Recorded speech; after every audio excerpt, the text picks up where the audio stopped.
moving on to last but not least, all of today's inductees have shown the Wall of Fame recognizes Triangle's best and brightest, and our final honoree is no exception. Tom Warborg, has had an exciting and distinguished career in chemical engineering, concluding his career as president of a Monsanto company subsidiary. He is going to be introduced by a 28-year veteran of the U.S. Army, as well as a retired engineer from Tucson, Arizona. Working with the gas corporation down there. But his pledged brother, Bob Soft, joins us today to offer insight on Tom's life and career.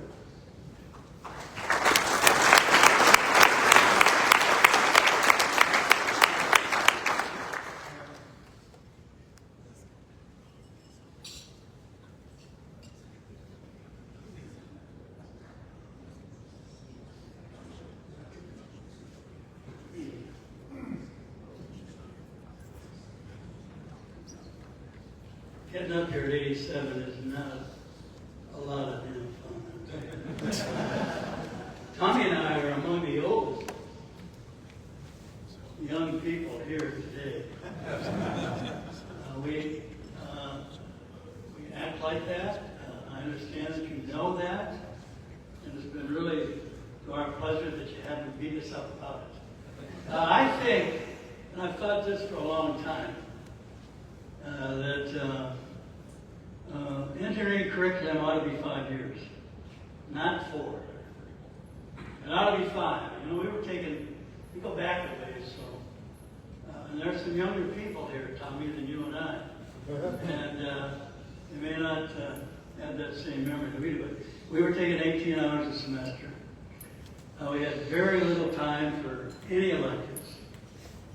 And as a consequence, we graduated with a degree in whatever our discipline was, and had no background in business law, for example, very little economic stuff, just 3 hours of biology, for God's sakes. We did the frog dissection. That was it.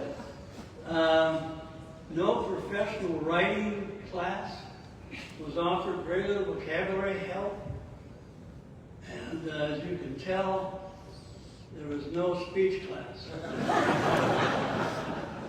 So bear with me. My name is Bob Stoff. I come from Watertown, South Dakota, way back then. That's how I got to the School of Mines in South Dakota, and I live in Tucson now. I'm honored. I was honored to be asked by Tom to help get him into the Wall of Fame here, and so he's one of my great life pals. We were brothers in the fraternity house. We did a bunch of years there. We were RTC guys, and he went off and did his, and I went off and did mine. And then he had this magnificent career that Scott has put together in a bio. I'm not going to dwell on that. He'll tell you maybe a little bit about it. And you can read about Tommy Warborg, my great friend, classmate and Triangle brother, in Scott's prepared text, and it's really, really good. His outstanding career accomplishments bring great credit to his family and himself, his professors, his corporate and Army mentors, and your Triangle Fraternity. Where did it all begin for Tommy? I'll tell you a little bit about his college career, and there's really too much to talk about, so I'll just try to hit the highlights. How and when did he become who he has become? Well, that's a good question. In the fall of 1957, he and I and 243 other young 18-year-old folk showed up in Rapid City, South Dakota, on the eastern foothills of the great and beautiful Black Hills, to the South Dakota School of Mines and Technology campus. to begin the great adventure. We didn't know what was going to happen in the next day, much less the next 4 years. But we did think all of the 245 of us who showed up as freshmen, we believed that South Dakota School of Mines and Technology was the best engineering college. Let me say that again. South Dakota School of Mines and Technology was the best engineering college in that part of the world. We really believe that. We're all Midwesterners. Most of the 245 of us came from tiny little towns in the Midwest. I'm not even going to talk how tiny your town was, Tommy. Maybe you will. Tommy was gregarious. I looked that word up. And you'll probably do that too tonight. Many of you probably know it. I had heard it, and I thought, God, that sounds like somebody Tommy might have been. Well, not only might have been, he still is. Not only that, he's charismatic, and that's another great word. You probably have that. I didn't until a couple of days ago. One of the things you'll notice about Tom, and you've seen it here in the last few days, he's very easy to be around. He's got a really sly sense of humor. He's got a little twinkle in his eye. He'll do a double take on you, and you won't know why. And you'll be a little concerned. That's Tom. He and I kept bumping into each other our freshman year. At the dorm, on class, walking around campus, the student union. And he had his group of his friends, and I had my group of my friends. And the more we bumped into each other, the more we found out that our friends were kind of alike, kind of like-minded friends. And so we merged his group and my group into a pretty good-sized group of really good people that we hung out with. And then, wouldn't you know, in the spring of 1958, well, that's before a lot of you guys were born, and ladies as well, Tommy and I and 25 other young people were asked to pledge Triangle Fraternity, and we did, and shortly after that, we were inducted into the South Dakota School of Mines chapter of Triangle. It's interesting to note that May of 1958 graduating class from South Dakota School of Mines from the Triangle Fraternity was 30 really terrific young people, many of whom in those days had graduated in the discipline of general engineers. I kind of wish we still had that somewhere at some college, because we really thought it was a way to prepare yourself to do a lot of things. A couple of our fraternity brothers went on and got law degrees, and one guy went on based on school and got a medical degree. And all of his life he used his engineering skills and his medical degree to come up with a lot of patents for medical equipment that help doctors and nurses save lives and rehab people. General engineering. So I'm beating the drum for general engineering. I'm a still, I don't know why I'm still doing this. Okay, the total enrollment in the School of Mines in Rapid City, South Dakota was 800. Of that 800, only 8 were women. So you wonder why we would go there. Well, I told you, we went there because we believed that South Dakota School of Mines was the best, But we were very, very, very socially challenged. And we did in the same sense that you're running that through your mind. So getting a date for any campus or fraternity function was not a sure thing for any of us. For a dance or a party of some sort. Due to Tom's high-level social skills, his connections around town, and when I talk connections, I'm talking the nursing college, I'm talking the business college, I'm talking the teachers college up the hill in Spearfish that had guys and girls at that school. Tommy was able to provide a lot of departures from many of our more hesitant and shy fraternity brothers, me included. During Tom's years at South Dakota Mines, he excelled academically. He filled campus in fraternity leadership positions, and I would tell you that he wasn't short on having a good time. And he's still that guy. I know Scott said he's got a minute and a half, but nobody's abided to that, Scott. And Scott actually said you might have a story to tell. It wouldn't be too long and wouldn't be rank or racy. That I could maybe impart some of that. You might wonder why the hat. I don't know if you wonder why the hat or not. Please wonder about the hat. When we were at South Dakota Mines chapter Triangle, in those days, a long time ago, Northwestern had a chapter, a great chapter.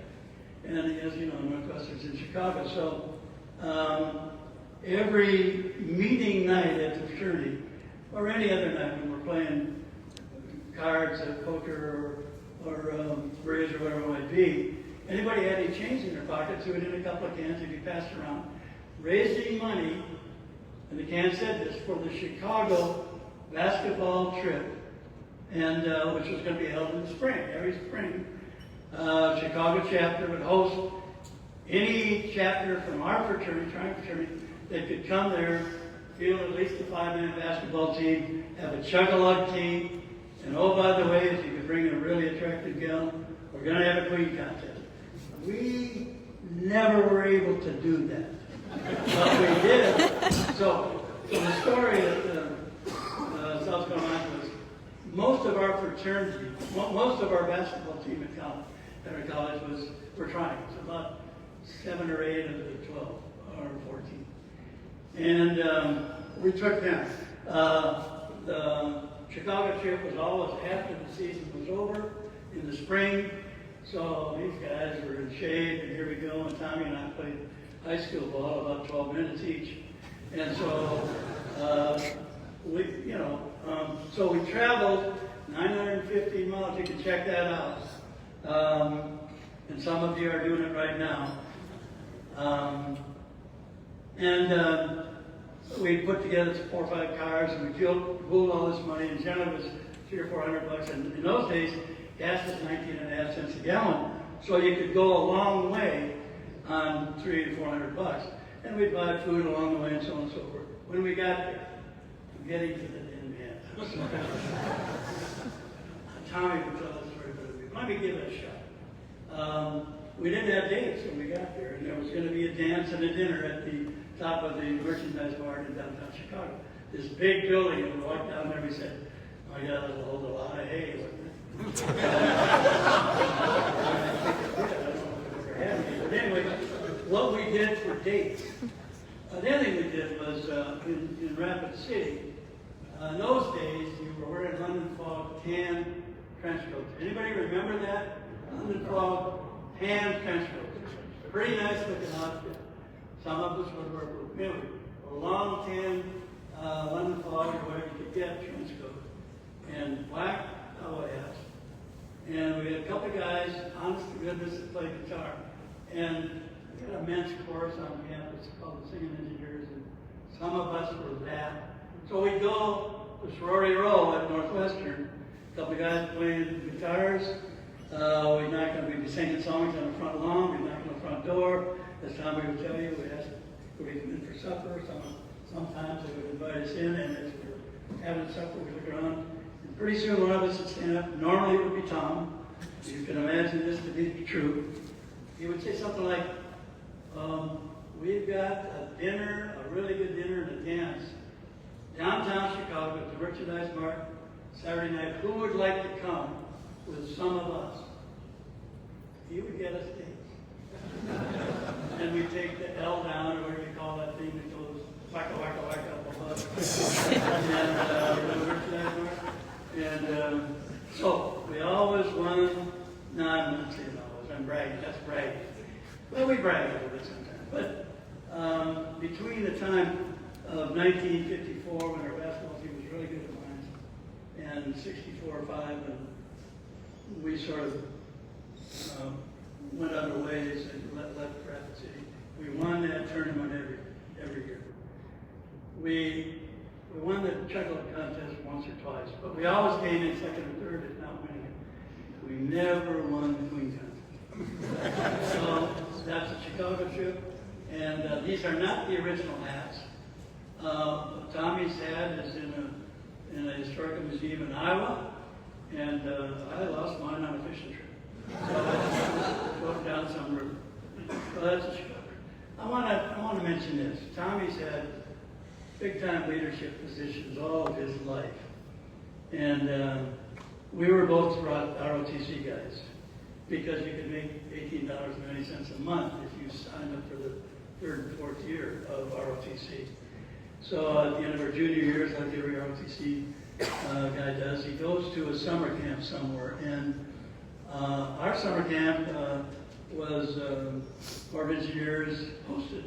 And it was at Fort Leonard, Missouri, which people say it's the only place they know that can be in like the Dickens and the dust would be blowing in your face at the same time. And I think that's true. It was an inhospitable place. But gathered here in the summer of '60 were 500 engineers from 15 different colleges and universities, many of whom are represented here by some of you folks. And we did 6 weeks. We were divided up into 4 different companies. Tommy and I, interestingly enough, served in Company D because his last name is a W and my last name is an S, and they're not very far apart. You can look that up too. So we were in the same company, and I was able to watch Tommy take a leadership position, plan, a mission. Everybody got a shot at this, but I paid attention. We had 18 South Dakota Mines triangles at that summer camp. 18 of us from the house were at the summer camp. I happened to be with Tom. And so I watched him plan and lead a mission. It was infantry, footbridge across the river, whatever it was, something like that. He got such high marks. He really excelled at planning it and pulling it off. And I really think, honest to goodness, some of his leadership skills came from that 6-week summer camp. He earned a lot of respect from a lot of people there. I want to talk about one more thing. Do I have time, Scott? Thank you. I think Scott said, bring it on. Was that it? Okay, our homecoming is in the fall, like everybody's.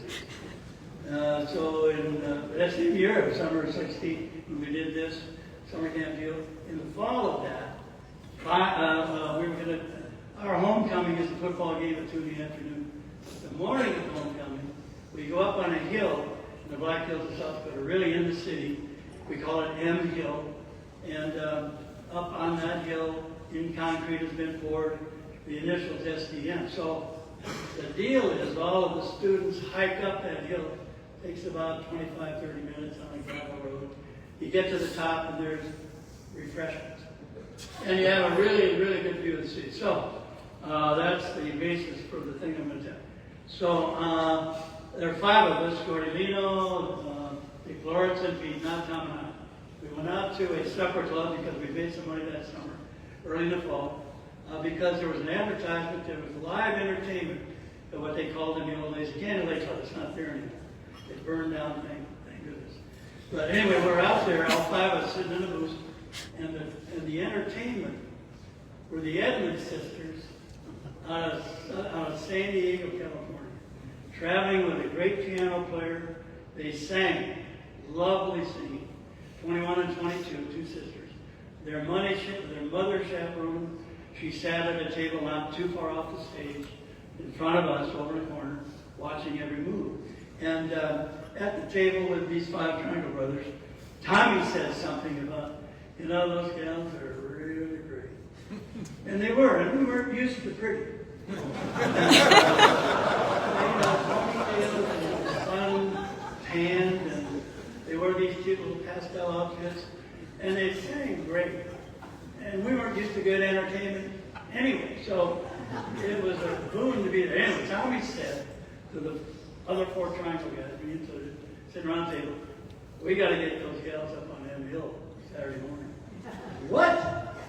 Yeah, can you imagine how fun that would be for 800 guys going to be up there on that hill and no girls? Well, we'd be the talk of the school. And everybody at the table, other than Tom, said, oh, what are our chances?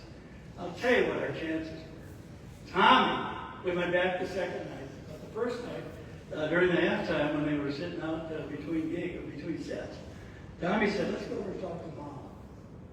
Pretty clever, don't you think? So a couple of us went over, Tommy included, sat down with Mrs. Edmond and chatted her up a little bit. What are you doing? Gosh, your lady sings so great.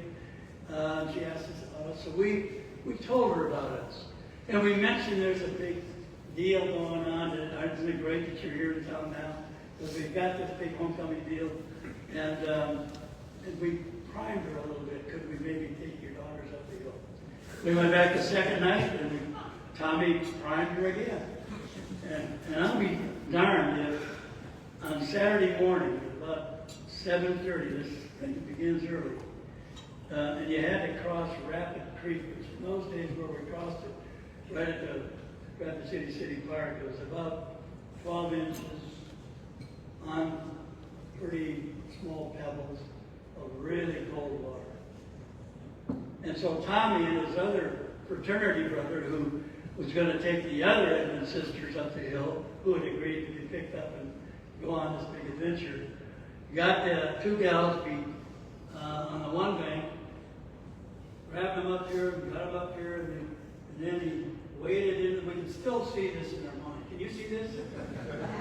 He waded into the water, and he hesitated. They hesitated out there with the gals. A little hesitated. Got on the cross, and he milked the dickens out of it. That's how he looked. Got him up on the hill, and Tommy and his other fraternity brother, who had the other gal, didn't know they had so many friends. I'll say one more thing about it. Just about after Tommy retired, and Tommy and Carol moved to Port Orchard, built a nice house, they settled into retirement life. And I'm in Tucson, and I don't know if I retired by then or not, but I probably had, because Tommy had. So he and I are the same age, so I probably had retired too. Anyway, Horace Stone built a spring training site in the middle of nowhere, Arizona. Casa Grande, maybe you're from there. If you are, I'm sorry, I'm belittling the town. I don't mean to step on your toes, but Casa Grande is between Phoenix and Tucson. It's on a railroad spur. And about 7 miles west of the town of Casa Grande, Horace Stone built what he calls Francisco Grande. He put in a huge golf course, 7,600 yards, and 4 or 5 or 6 full baseball diamonds. He didn't want his Giants spring training at any place where his players would have something to do that wouldn't be good for them. He had them isolated down in the middle of nowhere. And Willie McDowell, Willie Mays were both playing. That's why he built this long golf course, which Tommy and I played a few times, unsuccessfully, by the way. Anyway, Tommy and I said, let's see if we get some Triangle brothers. I'm speaking to some of you young Triangles who are going to be graduates, and you're going to go out and you're going to do great things, but you can also connect yourself to your brothers who you went to school with and fought with and studied with and had heartaches and heartburn with when you were 4 years or 4.5 or 5, my choice, in college. You can bring them back together after they've had what they've had as a career and have a lot of fun and reinstitute that friendly brotherhood going. Anyway, for 10 or 12 years, we took as many Triangle fraternity brothers as we could find from South Dakota Mines. They came from a lot of different states, flew into Phoenix, rented a car, came to Casa Grande, and we called it Gather and Golf, Triangle Fraternity Gather and Golf. And the only reason we stopped doing it is because so many of those brothers who were Tommy and Bob's age are no longer around. So you can do stuff like that. And I'm going to wrap this up. During Tom's time at South Dakota Mines, he honed his personal skills. This is serious. He matured, believe it or not, he matured. He positively influenced both campus and fraternity activities, organizations, and clubs. And he put in the hard work to prepare himself to succeed, and he certainly has succeeded. Over the past 68 years, he has stayed connected with and supported Triangle Fraternity in a really big way. And I want to proudly introduce you finally, Scott, one of my great friends, Tom Warborg.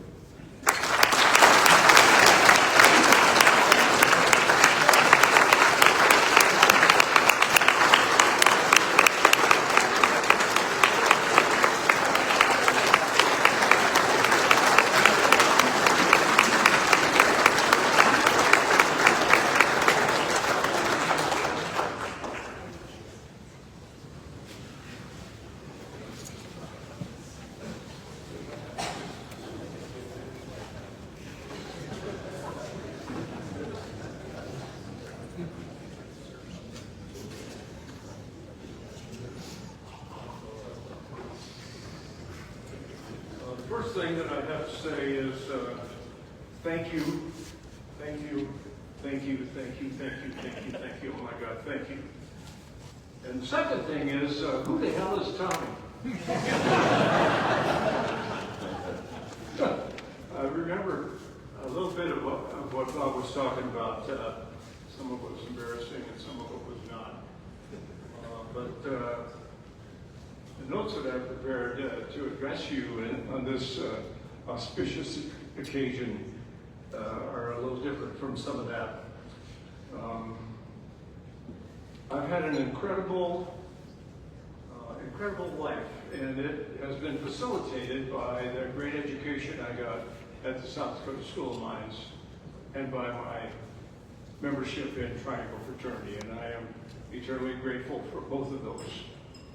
My dad died when I was 3 years old, and my mom raised 3 sons by herself on an elementary school teacher's salary in Northwest Iowa. And I'm pretty sure she's a saint.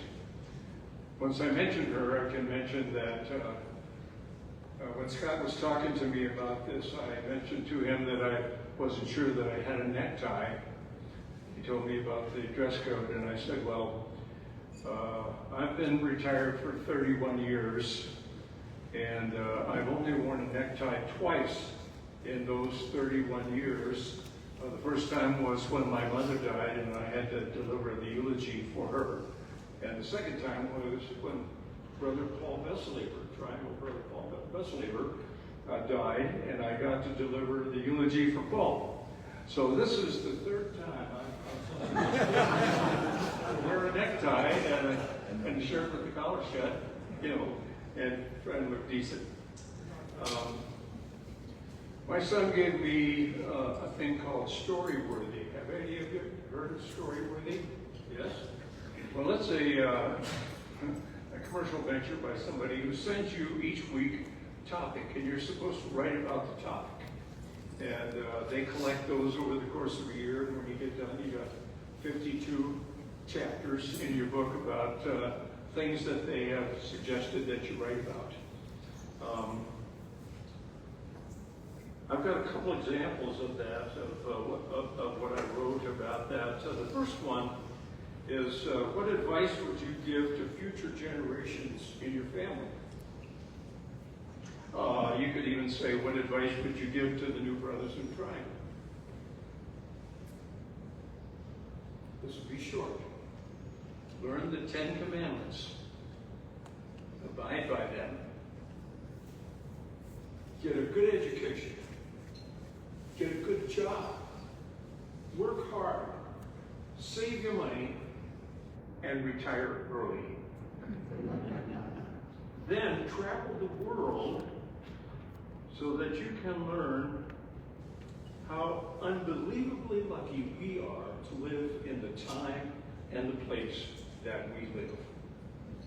When you think about what's in the world, I have traveled the world, and I can tell you that we are the luckiest people in the world in North America. People that are in Triangle Fraternity are among the luckiest people in the world. So that was my advice to future generations and my family. That last part about traveling the world, I've been lucky enough to participate in somewhat. I'll read you a little bit of what I wrote then before I get to the travel part. By the way, more important is to remember me as this is, I'm sorry, I didn't tell you the topic. How do you want to be remembered? And I wrote, way more important is to remember me as a good husband, a good father, a good grandfather, a good friend, a good employee, a good employer, and a good travel companion. So I spent 26 years working for Monsanto, and I've spent 31 years being retired. So you can tell that that was a pretty good commercial enterprise to get with Monsanto and use my education, work hard, save my money, etc. Turns out that I have traveled the world for those 31 years, and I visited at least 61 other countries. I've lived in 3 other countries for a year or more, and at last count, I visited 61, did I say 61 other countries? I've lived in 14 states in the United States. So I can tell you, I know how lucky we are to be where we are. Now, among other things, when Scott asked me to do this, he wanted a picture of me. Well, you can see my picture doesn't have a necktie on it. I was still arguing with him about whether I was going to wear that or not. So I quit arguing about that and thought, well, I'll send him a couple of pictures. And he suggested that I send one that was from work. Maybe I had a picture of a work uniform or something like that. So I said, okay. So can you put the first picture up there?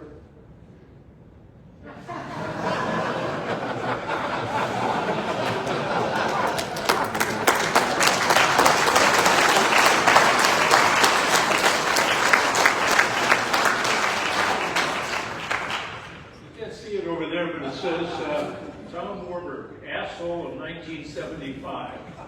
Now, I had been at the Nitro, West Virginia plant for about 6 months when that picture was taken. It was a highly union plant.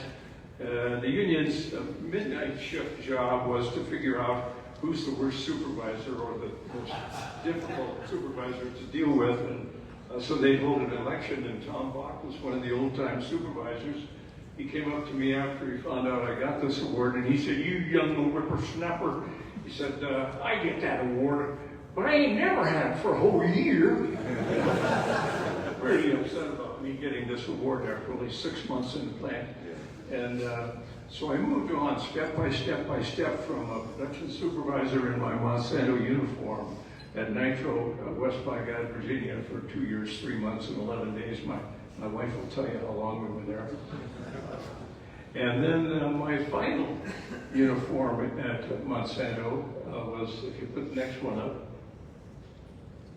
is this one. And this is a picture of Carol and myself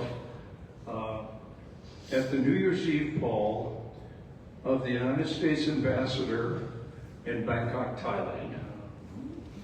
And that was proper dress for the event of the Ambassador's New Year's Eve reception and ball. As the president of Monsanto Premier Kasai, a joint venture between Monsanto and a Japanese company and a Thai company, oh my God, you don't have any idea, but those 3 cultures are different. Anyway, that was it. We went to the ball and had a great time. And my 3 years in Thailand managing that company were incredible. So lucky for me, and that was when I finally retired. Monsanto got rid of the business I was in at the time, and I retired hoping I'd have enough money to last a year so that I could go back to work doing something maybe in Thailand. Well, at the end of the year, Monsanto stock had gone crazy, and I cashed in all the options that I had and said, goodbye, I'm retired, I'm out of here. And that's the end of it. No. 31 years, you got a lot of time to do anything, so I've got one more picture for you, and then I'll get the heck out of here. Among the things that we did was a whiskey and golf tour to Scotland with a group of friends. Each of these 6 guys had their wives with them on this tour, and the piper down there in the end. Now the ladies were inside, sitting at a table waiting for us for dinner, and they didn't know we were doing this. And the guy who arranged the trip put us in those uniforms. The piper piped us in, and we marched into the dining room and up to our table as our wives looked at us like this. Oh my God, I can't believe that stuff. And that's me in the red kilts there towards the middle. Anyway, I think the final, what was my final note here? Final note was to say to you, let me repeat number 1.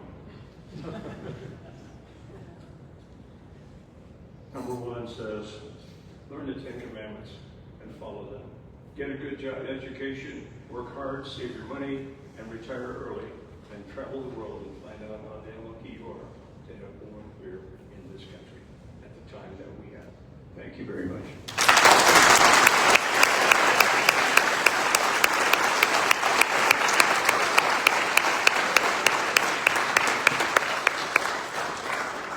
Thank you, Tom. Just a quick observation, and I'll wrap this up. We did run a little long. But quick observation. I took notes, and there was 3 things that came out of this 4 speeches and their introductions. The first thing I think is important that I saw the consistency of hard work. And if we look at the Code of Ethics, it ties directly into hard work. We heard that yesterday in the CEO Symposium. Hard work. The second piece, the second point I heard was, what was it? Frugal, cost-efficient, cheap. But that's consistent. And Randy, I don't know how many times I called, and he's retired, and I go, what were you up to? He goes, oh, I was on the roof replacing the roof. They do have roofers that come out that can do it for you, or you're digging a swimming pool for your house or something. So the consistency on that, the frugality, and everything. And then the third thing, what was it, Dexter? What was the third thing that we heard today? Can somebody help me? Passion. Passion. Yes. Passion. That's what Triangle's about, right? That's why you're all in this room together. That's why you gather at the chapter house. That's why you're alumni do ski reunions and grand reunions at South Dakota Mines.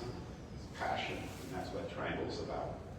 So as we close on that topic, just thank you to our inductees for being here, the spouses and families that flew in from Kentucky and Arizona and all over the country to join the inductees today.